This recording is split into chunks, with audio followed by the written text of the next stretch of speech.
This is TWiT.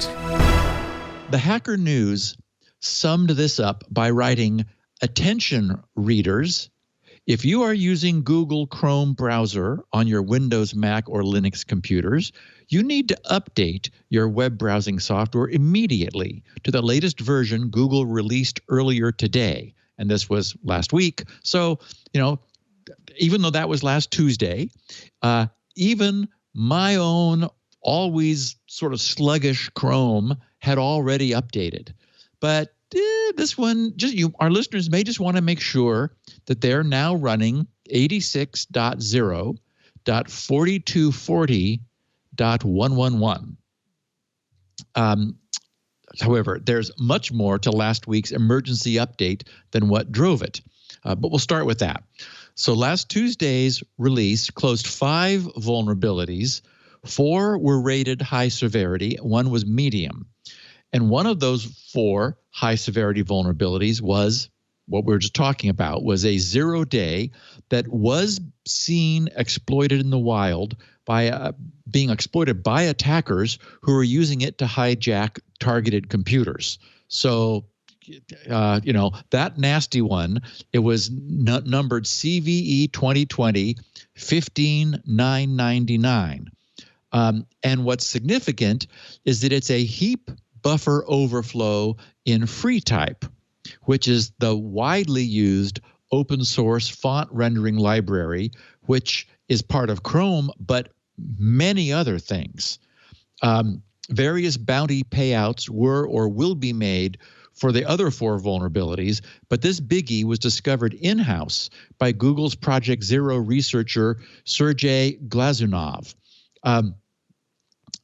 But even so, even though it was found in-house, it was subjected to an accelerated 7-day public disclosure release deadline because the flaw was under active exploitation, and that's the Project Zero guidelines.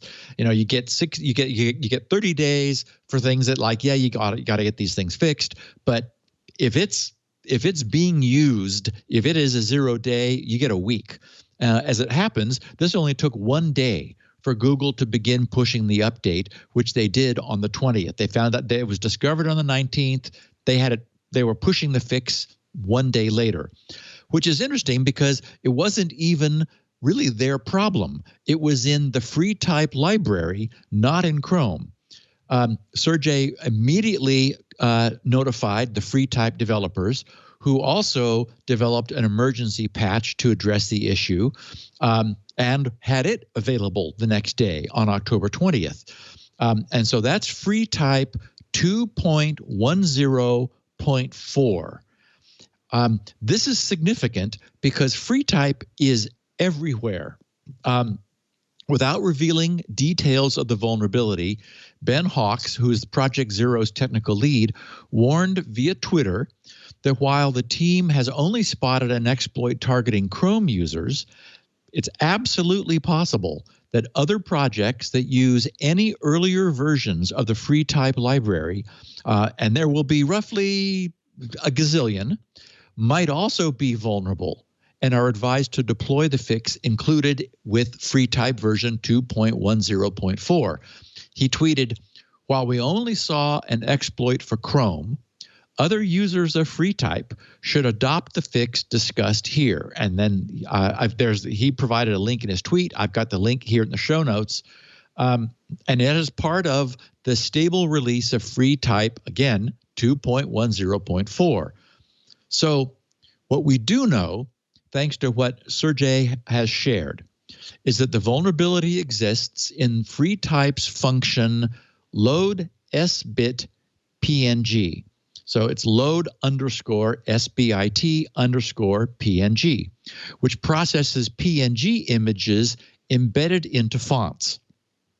It can be exploited by attackers to execute arbitrary code just by using specially crafted fonts with embedded PNG images, which turns out to be something that free type supports. So, not just curved glyphs, but you can embed images. So, and since web fonts can be specified by a web page, and since the browser will go download the font and then render glyphs from those fonts, turning a theoretical free type flaw into an active exploit would not be difficult. Our listeners may remember that way back when I created that, remember the off-the-grid cipher, which was based upon a Latin square. I wanted to allow the user to choose from among a library of highly recognizable and blocky fonts. So I purchased a bunch of fonts, web fonts, for the purpose, and I used the web fonts system to render them in the user's browser, meaning that I had all those fonts online. The style sheet on the page specified where the browser should go download that font, which it then did and rendered on the page, meaning that none of this is difficult to do. Sergey added, he said, the issue, and get this, Leo, I mean, this is just so classic. The issue is that the lib PNG uses the original 32-bit values, which are saved in ping struct. Therefore, if the original width and or height are greater than 65535, overflow. That's, of course, the maximum value you can store in 16 bits is 65535. The allocated buffer won't be able to fit the bitmap.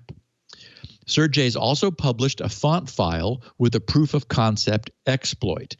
All of this increases the urgency of updating anything that uses the free type font renderer in a way that would allow an attacker to provide their own malicious font. In this load sbit PNG function, it obtains the image width and height from the image header as 32-bit integers, because that's the size of height and width in the ping image header.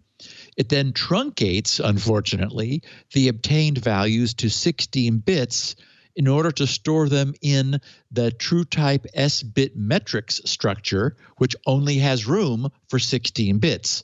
Therein lies the problem. It then uses the stored truncated values to calculate the bitmap size, which of course will no longer be correct because they got chopped down to 16 bits. It then allocates memory of that size for the image backing store into which it will load the image as it renders it. And then it passes the ping struct and the backing store handle to the lib PNG function, meaning that, yep, not that difficult to exploit. We also know that this bug was introduced in the June 9th, 2015 release of FreeType version 2.6. So it's been in every subsequent FreeType release for the past more than 5 years. So that's a big deal. Compared to that beauty, the other 4 things that were fixed in Chrome are relative yawners. 3 of them are also ranked as severe. One's an implementation bug in Blink. Another is a use after free bug in Chrome's media handling. There's also a use after free bug in PDFium, which is part of Chrome. The remaining medium severity flaw is another use after free issue in Chrome's printing subsystem. And so, as I mentioned, this is a 0 day. This got fixed last Tuesday. Everybody wants to make sure they're running the latest Chrome, and I would imagine, clearly the fact that I already had it and my Chrome never seems to be in a hurry to update means that Google turned the intensity up on this one, because again, this one was being abused in the wild and was seen there. And I mentioned Google has had 3. Almost a year ago, there was the critical remote code execution vulnerability patched last Halloween night. And the other was a memory confusion type bug fixed in February. So, these things are few and far between. And of course, thanks to Chrome's mature self-maintenance system, the browser, which would normally be the target for malicious abuse, it fixed it itself. But and this is the important takeaway, that may not be the case for every other use of free type.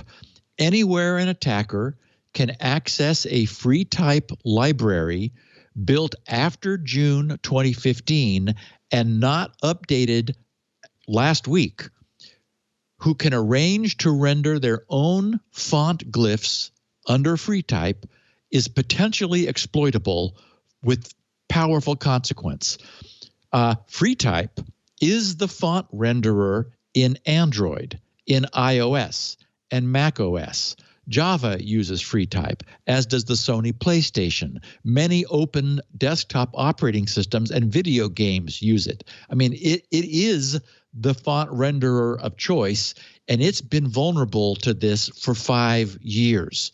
So keep an eye out for free type updates. I imagine that the various Linux distros, because they're all free type based, that they will be pushing, or I'll probably already have, because I mean, this thing is like fix it now level problem.